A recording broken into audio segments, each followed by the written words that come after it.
আরও অনেকগুলি চ্যানেলের বিরুদ্ধে হওয়া সন্দেশখালিকে কেন্দ্র করে বিভিন্ন ধরনের মামলা, 41-এ নোটিশ ইত্যাদি ইত্যাদি হয়েছে। অনেকে হাইকোর্টে গেছেন।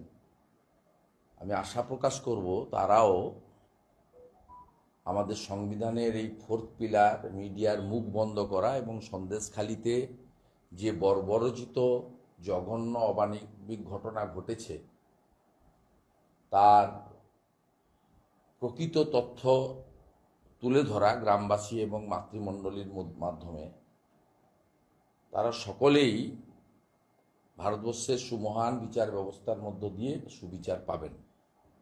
আমি পার্টিকুলার দুটো বিষয় নিয়ে আপনাদের কাছে এসেছি। একটা হলো সন্দেশখালিতে আপনার সন্দেশখালি থানার ওসির রেকমেন্ডেশনে এসডিও বসিরহাট যে 144 ধারা শেষ হয়ে যাওয়ার কথা ছিল 23 তারিখে, সেটাকে আবার বাড়িয়ে দেওয়া হয়েছে এবং বাড়িয়ে দেওয়া হয়েছে 24/2/2024 পর্যন্ত। আশ্চর্যজনকভাবে প্রথমে 19 ছিল, পরে 15, এবারে 5টি জায়গা করা হয়েছে। 5টি জায়গা নয়, 5টি গ্রাম পঞ্চায়েতের 1, 2, 3, 4, 5, 6, 7, 8, 9টি জায়গা এক্ষুনি বেরিয়েছে অর্ডারটা। আমরা তো আগে পেয়ে যাই, আমাদের তো সব জায়গায় লোকজন আছে, এই করেছে। এর 24/2 করার মানে হচ্ছে, আমি আশঙ্কা প্রকাশ করছি, যেহেতু আমি সন্দেশখালি জিপিতে অনেক লড়াই করে ডিভিশন বেঞ্চ ওদের পিটিশন রিজেক্ট করার পরে ঢুকতে পেরেছিলাম। আমার আগামী সোমবার জেলিয়াখালী, আরেকটি দ্বীপ, সেখানেও ভীষণ অত্যাচার অবিচার হয়েছে। সেখানকার মানুষ প্রায় বিচ্ছিন্ন হয়ে আছেন।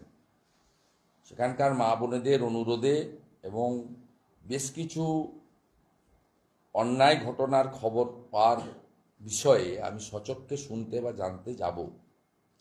তাই জেলিয়াখালী জিপিকেও রাখা হয়েছে শনিবার পর্যন্ত।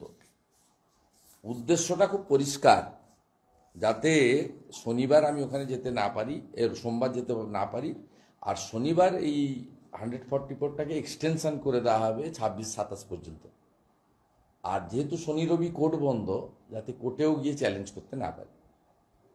কিন্তু এইভাবে বিগত দিনেও আটকাতে পারেননি আপনারা। 12-15 ফাইনালি আমি গেছি এবং আমি সেদিন মানবিক গ্রাউন্ডে যা যা আমার কাছে লোক অভিযোগ করেছিল, যেগুলো মেডিকেল থেকে শুরু করে সেবা থেকে শুরু করে শাহজাহান বাহিনী একটি ধর্মীয় মন্দিরের কাজ বন্ধ করে দিয়েছিল, সেগুলো পুনর্বার চালু করা, সেগুলো সব আজকে থেকে আমি চালু করে দিয়েছি।